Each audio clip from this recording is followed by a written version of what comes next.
Hello and welcome, or indeed welcome back to Hands on Film. My name is Israel Hands. That's right, the Israel Hands, who is rapidly becoming regarded as the greatest film reviewer on the internet. Today we are taking a well-deserved change of pace and examining a recent British film based on Alan Bennett's side-splitting play of the same name, Allelujah.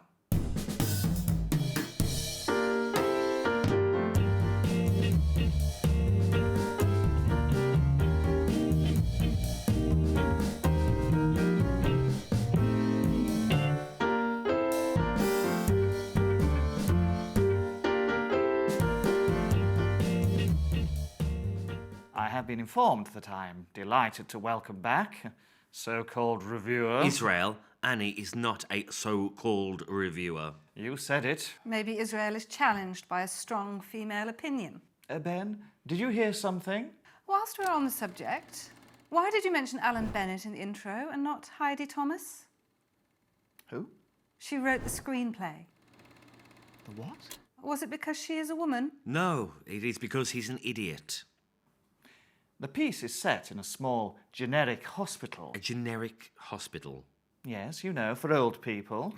Geriatric. Somewhere in, I think, Lancashire. Yorkshire. Are you sure you watched the film, Izzy? The hospital is threatened with closure, so the local community unite to save it. They invite a news crew to film preparations for a concert honouring its most distinguished nurse, none other than Dawn French, who is, as expected, gut-bustingly funny in the role.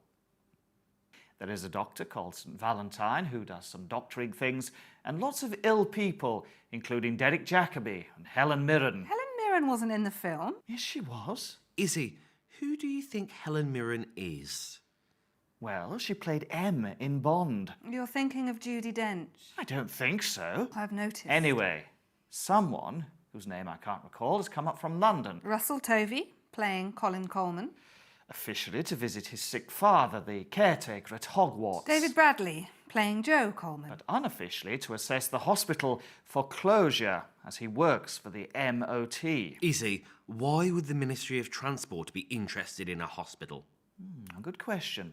Let's pick that up during the discussion. Ugh. What else happens? To be honest, not a lot. That was a rhetorical question, thank you. I'm not sure it was. Oh yes, a few of the old people die, seemingly before their time. But who killed them? That was a rhetorical question. I didn't kill them. No one said you did. It's just a film. Play. And a film, of course.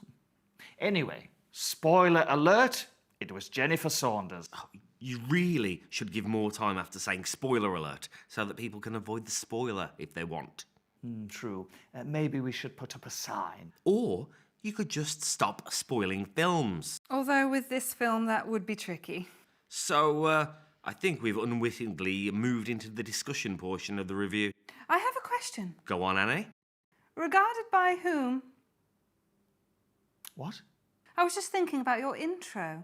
You are regarded as the greatest film reviewer on the internet. By whom? Well, lots of people. Name 7.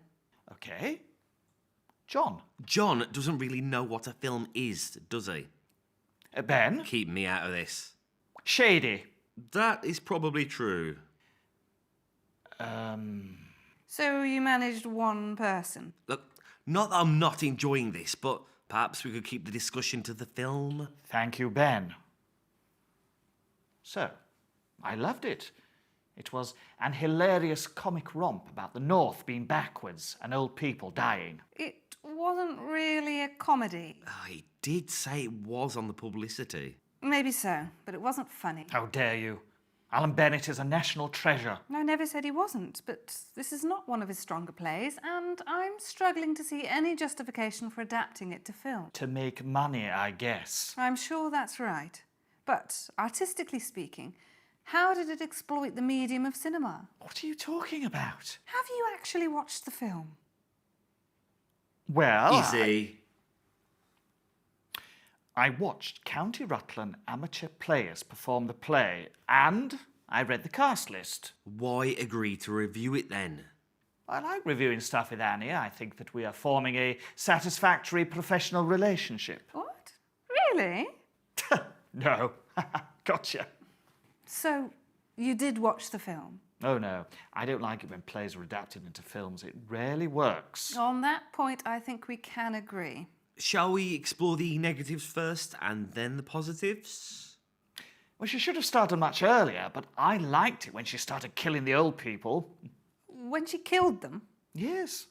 I laughed so much the usher held up a red flag. You know that wasn't a joke. Also, I guess for you, technically that was a positive.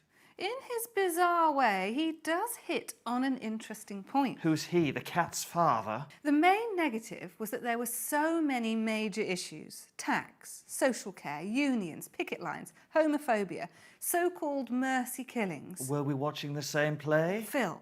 And the point is, it wanted to deal with so many important issues that it ended up, in reality, dealing with none. I laughed so hard when he shit the bed that I almost shit myself. And they sang some really awful, dated songs like Good Morning. What? You don't like Good Morning? Good morning, good morning. Positives! Well, it was a good length, about an hour and a half. The dialogue, despite saying very little, ran okay. You know, you are vicious, harsh, vindictive. Excuse me? He means it as a compliment. Oh, I do. Maybe I was wrong about you. Perfect. So, Annie, since you actually watched the film, could you sum up? But I'd like to... If we review the play, then you can do the conclusion. Okay? Stupid Ben.